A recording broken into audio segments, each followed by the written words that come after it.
Good morning all of you. हम लोग subject math में third chapter linear equation two variable को लेकर चल रहे हैं।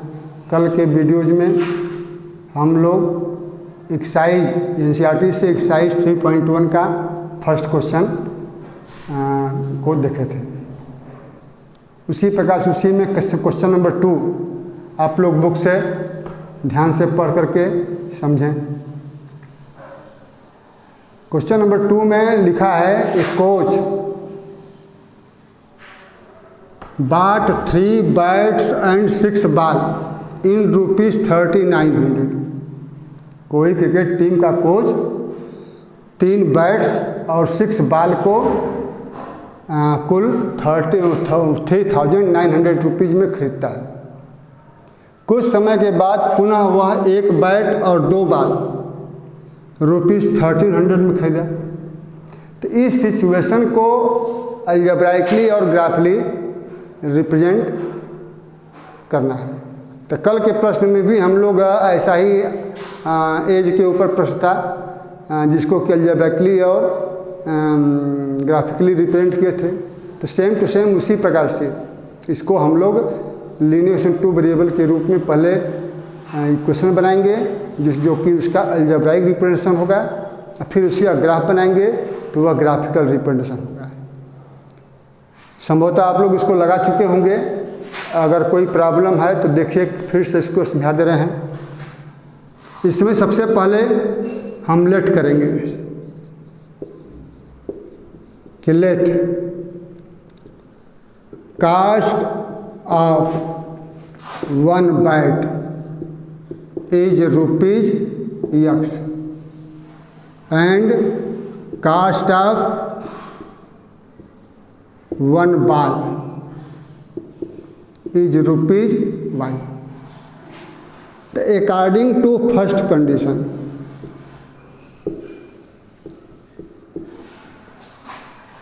the 3 bats and 6 ball, एक बैट का दाम कास्ट X रुपया है, तो 3 बैट्स का कास्ट कितना होगा 3X टाइम्स हो जाएगा।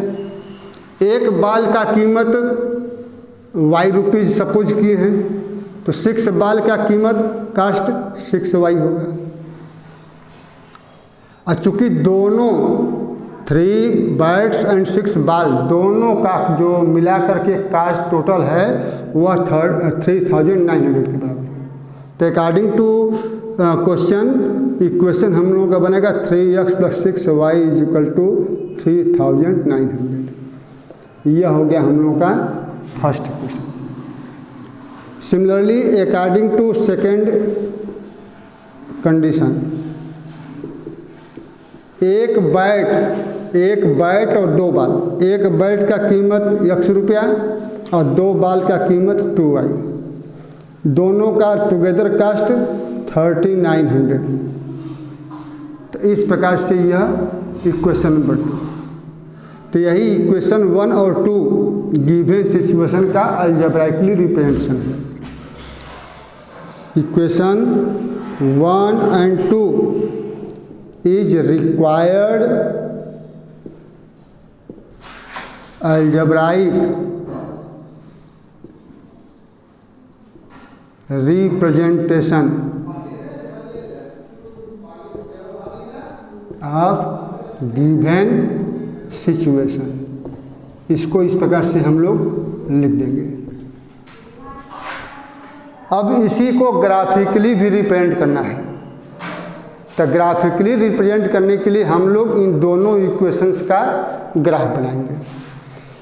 संयोग से देखिए, अगर इसको हम 3 से डिवाइड कर दें तो यह इक्वेशन X + 2Y = 1300 के रूप में ही हो जाएगा। यानी इक्वेशन नंबर 1 यही है। तो जो इक्वेशन यह है वही इक्वेशन यह है। तो दोनों का ग्राफ अगर बनाएंगे तो ग्राफ एक ही लाइन प्राप्त होगा। ग्राफ बनाने के लिए किसी एक इक्वेशन, पहले इक्वेशन में एक्स वाई का जो वैल्यू सेटिस्फाई करेगा वही वैल्यू सेकेंड इक्वेशन के लिए भी सेटिस्फाई करेगा। जैसे फ्राम 1, तो अगर इसको हम लोग x के लिए y के लिए हल करें तो यह हो जाएगा 2y = 1300 माइनस x, या y = 1300 माइनस x अपान 2। अब इसका हम लोग 3 सॉल्यूशन प्राप्त करें। तो ध्यान दीजिए, अगर यहाँ पर x का मान 500 ले लें तो 13 में से 5 गया 8, तो यह हो जाएगा 400। अगर हम लोग x का मान 300 ले लें तो यह हो जाएगा 500। अगर x का मान -100 ले लें तो यह हो जाएगा 700। तो जो वैल्यू पहले इक्वेशन को सेटिस्फाई करेगा वही वैल्यू सेकेंड के लिए भी इक्वेशन को सेटिस्फाई करेगा। अब फिर दोनों का अगर ग्राफ बनावें, ध्यान दीजिए ये 100 में है तो इसमें 1 सेंटीमीटर को 1 या 10 स्मॉल डिवीजन को ग्राफ पेपर पर 100 मान करके इसे मान लीजिए कि यह 700 तक गया है करीब प्लस में, तो यह हो गया 100, 200, 300, 400, 500, 600, 700। इसी प्रकार से x का भी मान हम लोगों का 500 माइनस 100 तक गया है, तो ये 100, 200, 300, 400, 500। अब देखिए x का मान जब 500 है तो y का मान 400 है, तो यह पॉइंट यह हो गया। 300, 500, 300 के सामने 500 सामने यह पॉइंट हो गया। -100, 700, -100, 700, 600, 700, यह पॉइंट यहाँ है। तो देखिए तीनों पॉइंट एक लाइन में है। तो इस प्रकार से दोनों इक्वेशन का ग्राफ एक ही लाइन पड़ेगी। तो यह कोइंसिडेंट का केस है। Linear equation coincident, graph coincident कब होता है? जब एक ही इक्वेशन a1/a2 b1/b2 c1/c2 का वैल्यू रेशियो हर जगह जब बराबर होता है, तो ऐसी केस में दोनों का ग्राफ जो है एक ही लाइन प्राप्त होती है।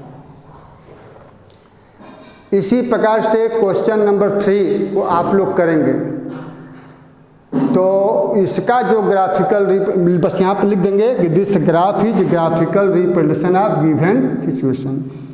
This graph is required graphical representation